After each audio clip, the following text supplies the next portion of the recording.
Imos ver neste vídeo o que son as funcións tanto en matemáticas como en informática. Veremos os parecidos que hai tanto nunha parte como noutra. En matemáticas, unha función é unha relación de dependencia entre dúas variábeis que habitualmente chamamos x e y. Esta relación de dependencia quere dicir que para calcular o resultado imos ter que facer uns cálculos a partir da variábel x. Este xeito de falar tamén se emprega habitualmente na lingua. Por exemplo, dicimos que unha persoa merca unha casa en función do que gaña. Según os ingresos que teña, así poderá mercar unha casa ou outra. A función asocia a cada valor de x un único valor de y.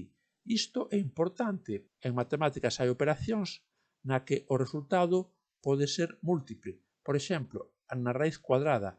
A raíz cuadrada de 9 é menos 3 e máis 3. Por tanto, a raíz cuadrada non vai poder ser unha función, porque non temos un único valor de y para cada x. Por outra parte, dicimos que y é función de x, polo que aí tamén se chama f de x. Polo que estamos escribindo se empeza a aparecer a idea de función en informática, xa que temos unha variábel e un nome dunha función. En matemáticas poderemos ter como exemplo esta función de x é o doble de x máis 1. Deste xeito temos uns valores para esta variábel que sustituiremos no cálculo que temos que facer. Se escollemos o valor 0, sustituimos x por 0, facemos as contas, 2 por 0 é 0 máis 1, 1. Escollemos o valor 1 e sustituimos no lugar de x, 2 por 1, 2, máis 1, 3. E así cos valores que nos queramos escoller. Importante, estes valores os escollemos segundo o que nos pareza. Podemos escoller valores con decimais, podemos escoller valores con números máis grandes, pero a mellor eso nos dificulta o cálculo. Como temos o valor x e o valor y, se os emparellamos, poderemos ter un par de coordenadas. Isto nos fai lembrar o eixo de coordenadas. Temos un punto que se define por dúas coordenadas. O levamos a un debuxo e temos que o punto A está no lugar onde x vale 0 e y vale 1. O punto B está no lugar onde x vale 1 e a y vale 3. Do mesmo xeito o punto C e D. Se os unimos, están nunha recta. Por iso, a función que escribimos antes é unha función que non ten potencias, é unha función de tipo lineal. Se nos imos á informática, podemos dicir que unha función é un agrupamento de instruccións para resolver un problema parametrizable, que ten unha estructura, que son as propias instruccións, e unhas variables, que son os parámetros. A que lle chamamos parámetro? A algo que nos utilizamos como variável, pero logo, cando executemos e queramos calcular unha función, será sustituído por un dato. Para escribir unha función dun xeito que se poda entender en calquera idioma, podemos usar o pseudocódigo. No pseudocódigo non estamos empregando as normas dunha linguaxe, senón que estamos escribindo dun xeito máis cercano a quen vai a programar, que instruccións ten que programar para resolver o problema do que queremos ter un resultado. Desta forma, podemos poñer en pseudocódigo a función que tiñamos en matemáticas como o dobre de x máis 1 e o resultado de f, que é a nosa función. X é o parámetro, que vai ser unha variábel dentro da nosa función. Unha función máis complexa é a función de potencia. Nas linguaxes de programación non está como operador básico a potencia. Temos a suma, resta, multiplicación e división, pero non temos o operador de potencia.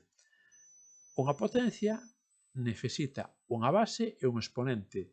A base é o número que repetimos e o exponente é o número de veces que o repetimos. Deste xeito, 2 elevado a 4 é 2 por 2 por 2 por 2. Se en vez de números temos letras, a elevado a n é multiplicar a por n veces para obter o resultado.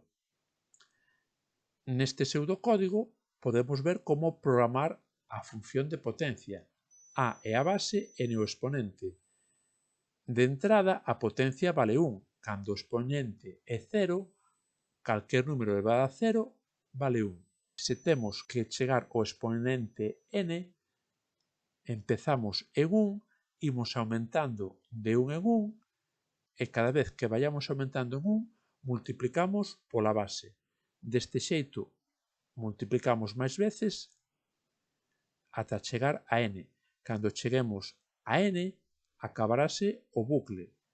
Xa teremos almacenado en potencia o resultado que queremos calcular e, desta forma, tamén acabamos a función.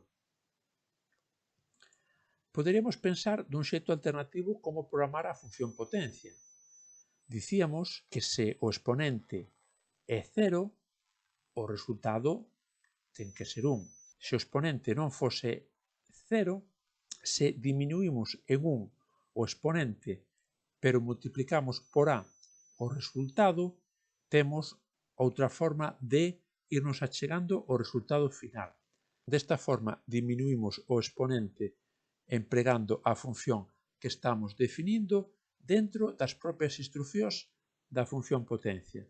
É o que se chama unha función recursiva, porque a solución recorre á mesma definición do problema.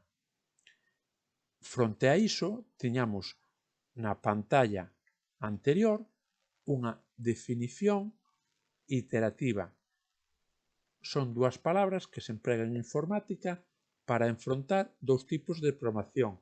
A programación que usa bucles e a programación que emprega a propia función na resolución do problema. Lóxicamente, se empregamos a definición da propia función, debemos achegarnos a un caso onde xa non se empregue máis esa definición, que é o caso base. Se en vez de achegarnos nos alonxáramos, esta forma de programar non daría un resultado. Imos ver a continuación a programación en linguaxes de algunhas funcións para que vexamos resultados prácticos.